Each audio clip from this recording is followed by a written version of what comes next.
And Prime Minister Mark Carney's first international trip. It's a quick visit, but jam-packed to strengthen Canada's ties with two of its closest allies, France and the United Kingdom. Right after taking office, Canadian Prime Minister Mark Carney bypassed Washington and chose Paris and London for his first diplomatic visit. Why is that? And how does this impact the economy and national security of your country?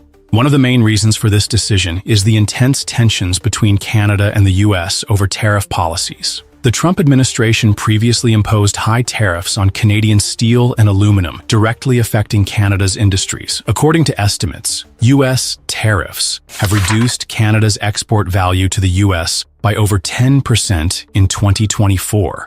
For a country like Canada, whose economy heavily depends on trade with the U.S., this is a shock. However, Carney and his government decided not to simply accept the status quo. Instead, they chose a different path, expanding relations with Europe and Asia. This not only helps reduce dependence on the U.S., but also creates new opportunities for the economy. The question is, could this be a strategic trade-off, considering that the trade war is far from over?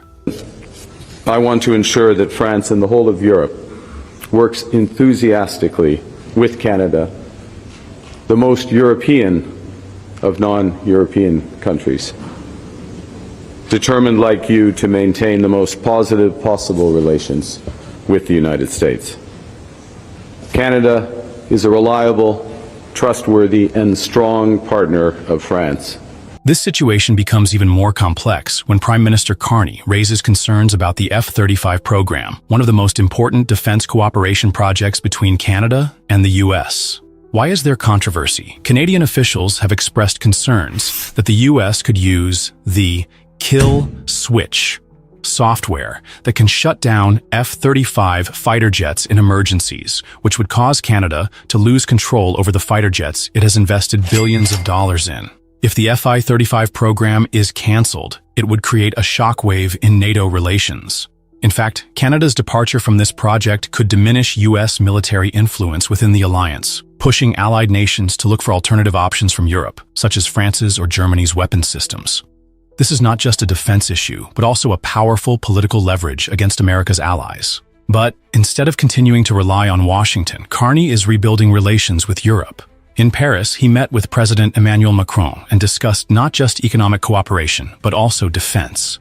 During the meeting in Paris, Macron proposed a new collaboration between Canada and France on defense and technology projects worth $15 billion US, strengthening Canada's defense capabilities without depending on the U.S.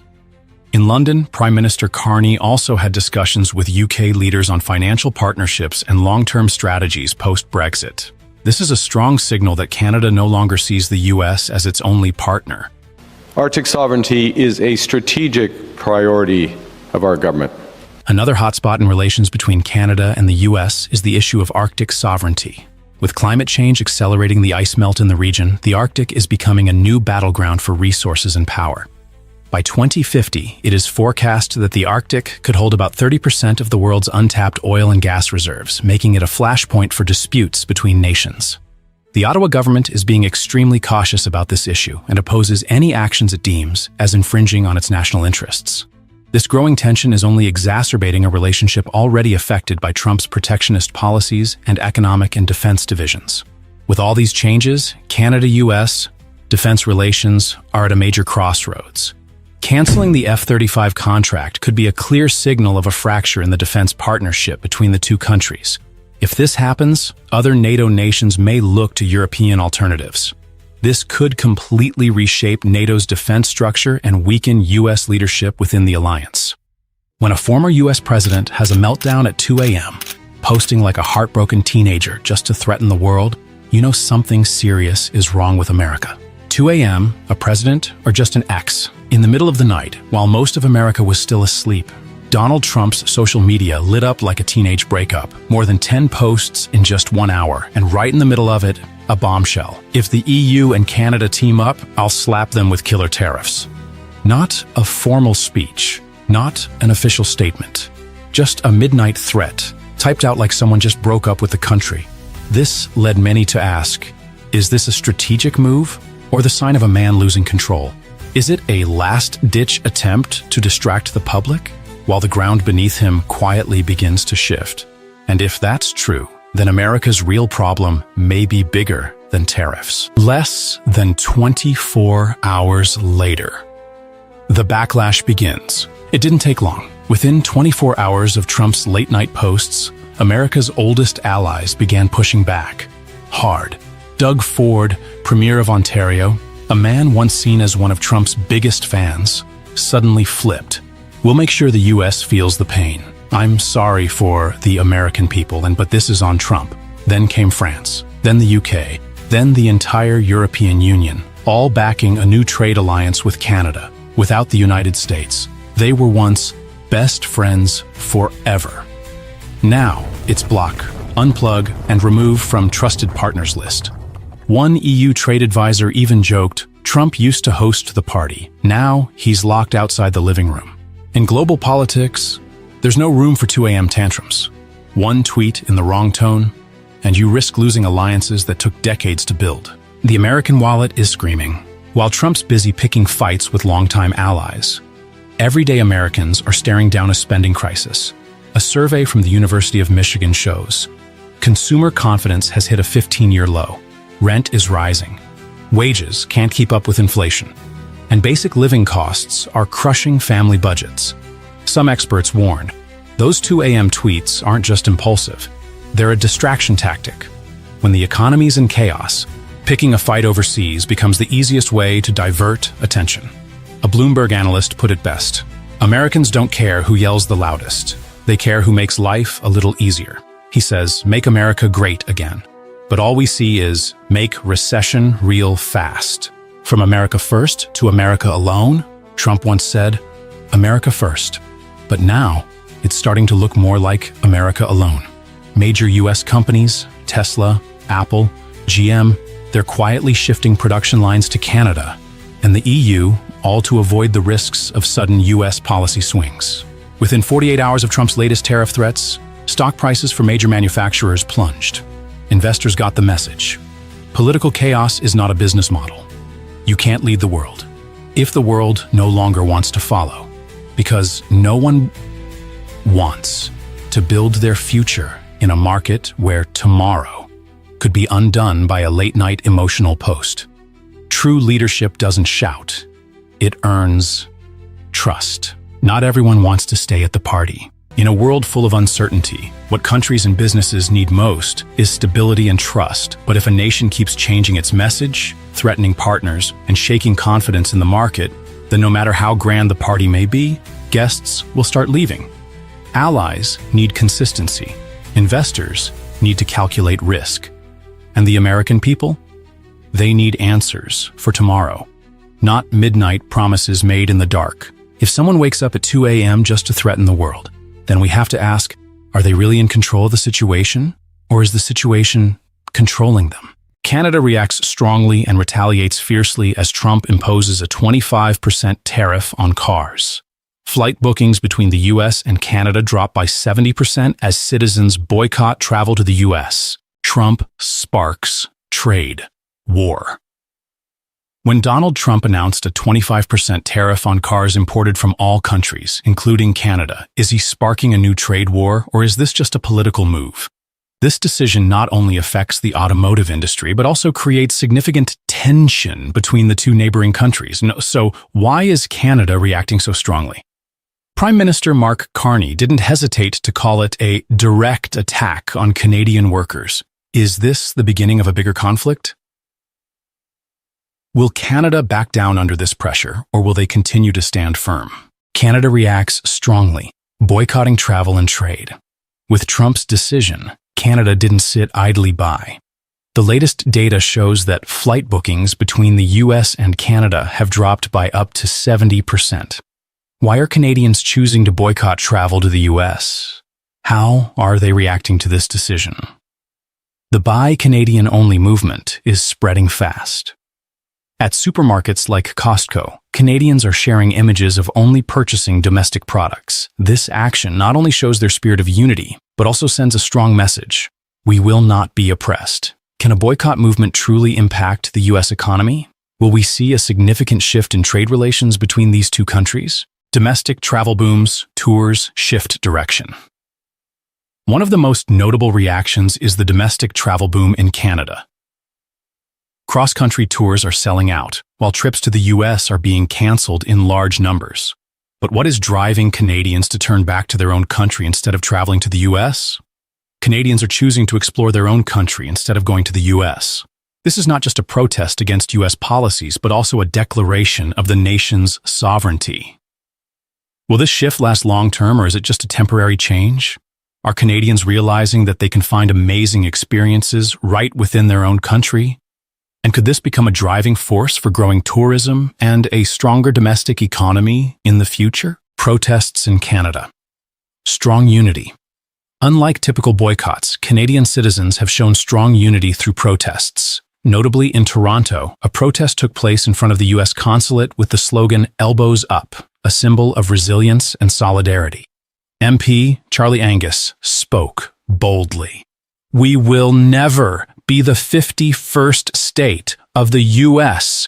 We will not kiss the ring of the dictator Trump." This statement shows the determination of Canadians to protect their nation's sovereignty. Can these protests create enough pressure to change U.S. policies?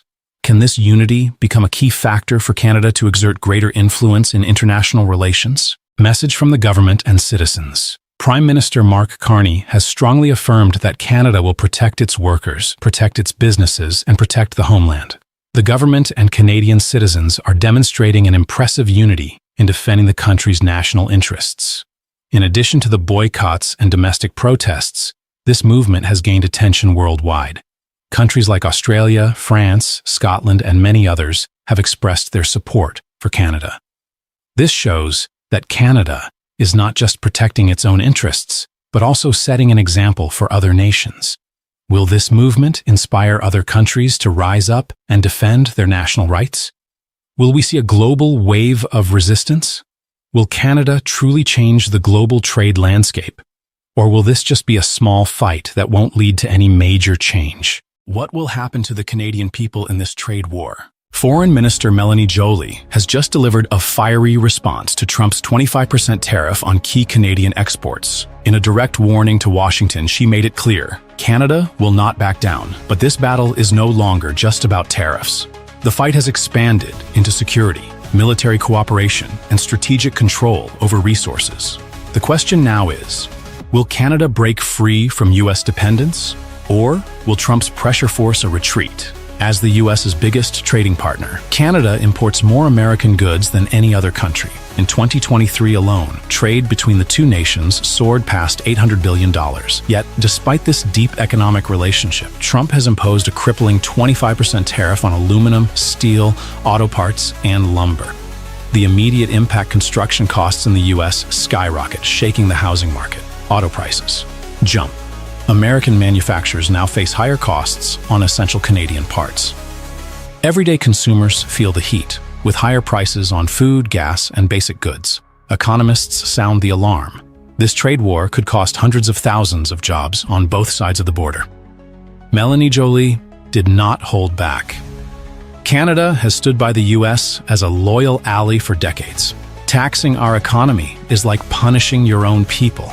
Experts warn that Trump's tariffs are only the tip of the iceberg. This isn't just about trade, it's about power. The U.S. wants more than just money. They want control. Defense spending. The U.S. is demanding Canada pay more for NATO resource grab. Washington wants greater access to Canadian oil, gas, and minerals.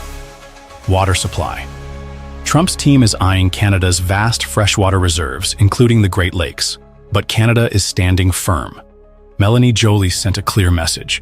We will not allow strategic threats to be used as leverage against our economy. The Trump administration has accused Canada of fueling America's fentanyl crisis, but the facts tell a different story. What the numbers reveal. Less than 1% of fentanyl in the U.S. comes from Canada. China and Mexico are the primary sources of fentanyl smuggled into the U.S. Canada has spent $1.3 billion tightening border security and working with U.S. drug enforcement agencies. Despite these efforts, Trump continues to blame Canada. Many believe this is just a negotiation tactic to force trade concessions. In a stunning development, the Trump administration has threatened to kick Canada out of Five Eyes, the powerful intelligence-sharing alliance between the US, the UK, Canada, Australia, and New Zealand. What happens if Canada is removed? Canada loses access to critical global intelligence. Defense. Partnerships with allies weaken. The US could isolate Canada in cybersecurity and military tech, but Canada is already preparing for this possibility. The government is strengthening intelligence partnerships with Europe, Japan, and South Korea. Melanie Joly made it clear, we stand with Ukraine, and we warn that a weak deal on Ukraine will set a dangerous precedent for China on Taiwan. With Trump's trade war escalating, Canada is taking bold steps to become more independent from the US economy. Key actions. Canada is taking new trade deals with Asia and Europe, expanding ties with the UK, the EU, Japan, South Korea, and Mexico to reduce dependence on the US. Strengthening NATO military cooperation. Building defense ties beyond Washington's influence. Investing in cybersecurity and military tech. Ensuring Canada is secure against new threats. Developing domestic natural resources. Keeping Canadian oil, gas, and minerals under Canadian control. Joly sent a final warning. Canada is strong, resource-rich, and independent. We will defend our economy, our sovereignty, and our future. Can you imagine a neighboring country standing up to Trump and really striking back? This isn't a fictional story. Recently, Canada made a bold move that blindsided President Trump in the escalating trade war between the two nations. When Trump announced a 25% tariff on Canadian goods on February 1st, he was confident no country would dare respond. However, contrary to his expectations, Canada not only opposed the move, but retaliated with a powerful strategy. This firm response took the US by surprise. Instead of accepting it, Canada stood its ground, determined to protect its economy and sovereignty. In fact, in 2024, Canada exported goods worth $12.7 billion to the US, while the US exported more than $349 billion to Canada, making this trade relationship extremely important and intensifying the stakes of this conflict. This is a clear sign that long-standing trade relations can be severely threatened by unilateral tariff policies. What's notable is that Canada's response didn't just come from the government, but had strong support from the entire society. Politicians and citizens alike rallied together, calling for unity to resist what they saw as US impositions. The Canadian government announced it would impose a 25% tariff on approximately $30 billion worth of US goods, a move that's unprecedented in the history of US-Canada relations. This decision reflects not only frustration with US policies, but also sends a strong message about Canada's autonomy and its ability to stand firm in a complex global trade environment. But it's not just Canada. Mexico, also caught in this tariff conflict, declared it would retaliate on March 8th if Trump didn't reverse his tariffs. At the same time, China announced tariffs on US agricultural products, including wheat, corn, chicken, cotton, and even fruits, vegetables, and dairy, totaling around 15% tariffs on US goods. This has made the situation even more tense. And Trump certainly couldn't have predicted such strong resistance from all these trade partners. Immediately after the tariffs were imposed, the US stock market reacted negatively. In just 2 days, the Dow Jones dropped 1.5%, the Nasdaq fell 0.35%, and even Best Buy, a major retail brand, saw its stock price plummet by 13%. This was a major shock for investors, clearly demonstrating the direct impact these decisions have on the US economy and key industries. This decline also reflects market concerns over the long-term consequences of these tariff policies. With the new tariffs in place, inflation is rapidly rising. Consumer goods, especially essential imports from Canada, Mexico, and China, will see significant price increases, pushing up the cost of living for American citizens. This will make it harder for consumers to maintain their standard of living as prices climb and wages fail to keep pace. This situation could drag on, creating an unwanted inflation cycle, seriously affecting purchasing power and the quality of life. The trade war doesn't just affect consumers, but also pushes the U.S. economy toward the risk of recession. U.S. businesses will face higher production costs, forcing them to cut spending and investment. This could lead to slower growth and even an increase in unemployment. Companies will struggle to maintain operations effectively in an environment of rising costs and decreasing consumer spending. Major industries like manufacturing, retail, and agriculture could suffer significant losses, deeply impacting the U.S. economy in the long run.